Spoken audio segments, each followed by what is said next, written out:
తెలుగువారి number 1 choice Telugu matrimony. Jubilee Hills ఉప ఎన్నిక నామినేషన్ల పరిశీలన ఇవాళ కూడా కొనసాగనుంది. డిక్లరేషన్లు సమర్పించడంతో బీఆర్ఎస్, కాంగ్రెస్ అభ్యర్థుల నామినేషన్లను ఎన్నికల సంఘం అధికారులు ధృవీకరించారు. నిబంధనలకు విరుద్ధంగా ఉన్నాయని కొన్ని నామినేషన్లను అధికారులు తిరస్కరించారు. మరోవైపు ఇదే సందర్భంలో మాగంటి కుటుంబంలో వారసుడి వివాదం తెరపైకొచ్చింది. జూబ్లీహిల్స్ ఉప ఎన్నికకు దాఖలైన నామినేషన్ల పరిశీలన రెండో రోజు కొనసాగనుంది. తొలి రోజు షేక్పేట తహసీల్దార్ కార్యాలయంలో అధికారులు నామినేషన్ల పత్రాలను పరిశీలించారు.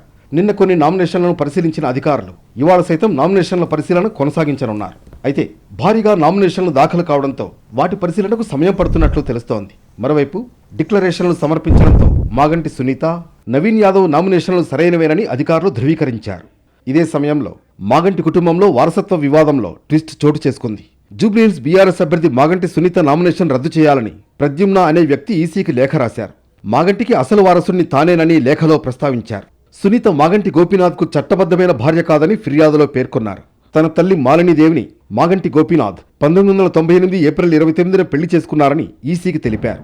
బీఆర్ఎస్ అభ్యర్థిగా మాగంటి సునీతను ఎంపిక చేయడం సరికాదన్నారు. మరోవైపు బీఆర్ఎస్ అభ్యర్థి మాగంటి సునీత గోపీనాథ్ నామినేషన్లు సరైనవేనని అధికారులు గుర్తించారు. తమ కుటుంబంపై కాంగ్రెస్ తప్పుడు ప్రచారం చేస్తోందని మాగంటి సునీత ఫైర్ అయ్యారు. సోషల్ మీడియాలో తన కుటుంబంపై వస్తున్న ఆరోపణల్లో నిజం లేదన్నారు. ఈ విషయం ఒక విషయం కంప్లీట్ చేయండి. ప్రద్యుమ్న గారు ఎన్నికల కమిషన్ కి కంప్లైంట్ చేశారు.